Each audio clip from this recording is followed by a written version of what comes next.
Hi guys, வணக்கம். நான் உங்கள் நவீன். ஸோ இன்னைக்கு நவீன் மூவி ரிவ்யூஸில் பார்க்க போகிற மூவி லோகா. ஸோ லோகா மலையாள இண்டஸ்ட்ரியோட ஒரு சூப்பர் உமன் ஃபிலம். ஸோ இந்த படம் வெளியாகி ஒரு 3 வீக்ஸ் ஆச்சு. ஸோ வந்து நம்ம மனுஷா லாஸ்ட் வீக்கில் தான் ரிலீஸ் பண்ணாங்க.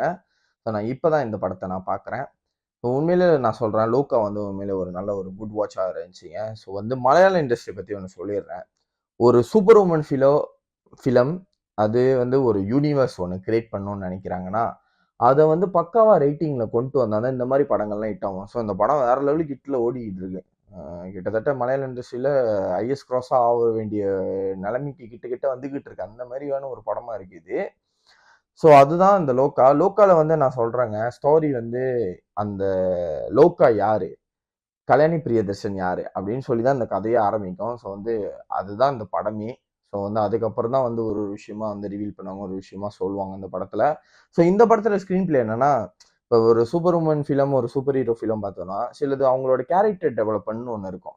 இந்த கட்டம் தான் இவங்க யாரு அப்படின்னு சொல்லி ரிவீல் ஆகிற கட்டம். ஸோ அந்த மாதிரியான கேரக்டர் டெவலப்மெண்ட் இந்த படத்துல இருக்கிறனால இந்த படத்துல சில லேக் விஷயங்கள் படத்துல இருக்கு. பட் வந்து இன்டர்வல் அண்ட் பிளஸ் இந்த கிளைமேக்ஸ் இந்த மாதிரியான விஷயங்கள்ல வந்து பீக் மூமெண்ட் அப்படின்னு சொல்லி ஒன்று வச்சிருப்பாங்க.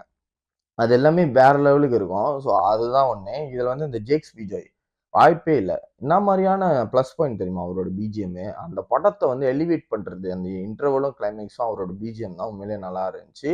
கல்யாணி பிரியதர்ஷன் அண்ட் நெஸ்லின் இவங்களோட பெர்ஃபார்மன்ஸும் நல்லா இருந்துச்சு. கல்யாணி பிரியதர்ஷன் வந்து எனக்கு முதல் பார்க்க சூட்டபுளாக இல்லாத மாதிரி இருந்துச்சு. பட் போக போக போக அவங்கள லைக் பண்ண ஆரம்பிச்சிருவோம் அந்த படத்துல பாக்குறப்போ. ஸோ உண்மையிலேயே வந்து அவங்க வந்து பக்கா தான் இந்த படத்துக்கு அப்படின்னு சொல்லி நம்ம ஃபீல் பண்ணுவோம். நெஸ்லின் வழக்கம் போல நீட்டா ஒரு கேரக்டர் பண்ணியிருந்தாரு. இதுல சர்ப்ரைஸ் என்னன்னா சாண்டியோட வந்து வில்லனிசம் வாய்ப்பு உண்மையிலே வில்லன் கேரக்டர் பண்ணியிருக்காரு. வேற லெவலுக்கு இருந்துச்சு உண்மையிலே. சாண்டி வந்து செம்மையா வந்துட்டு இருக்காரு. தெலுங்குல கூட ஒரு படத்தோட கிளிம்ஸ் பார்த்தேன். அவ்வளோதான். ஸோ லோக்கா வந்து என்னதுன்னா ஒரு யூனிவர்ஸை கிரியேட் பண்ணோம், அது பக்காவாக எடுத்திருந்தாங்க. வெரி லோ பட்ஜெட், ஓகேவா. அந்த படம் ஒரு 100 பட்ஜெட் கூட இல்லை தெரியுமா. ஆனால் வந்து செம்மையாக கலெக்ட் பண்ணியிருக்கு. அந்த பட்ஜெட்டுக்கு தகுந்த மாதிரி அந்த விஎஃப்எக்ஸும் அவ்வளோ ஜோக்கா பண்ணியிருந்தாங்க, அவ்வளோ ஃபேண்டாஸ்டிக்காக பண்ணியிருந்தாங்க. உண்மையிலே நல்லா இருந்துச்சு.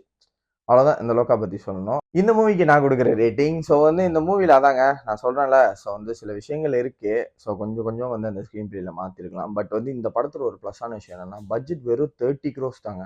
30 crores தான் நான் கேள்விப்பட்டேன். பட் 100 crores அளவுக்கு வந்து இந்த படம் வந்து ஒத்தா கலெக்ட் பண்ணிக்கிட்டு இருக்கு. அதுதான் செம படம். கண்டிப்பாக ட்ரை பண்ணுங்க, மிஸ் பண்ணிடாதீங்க.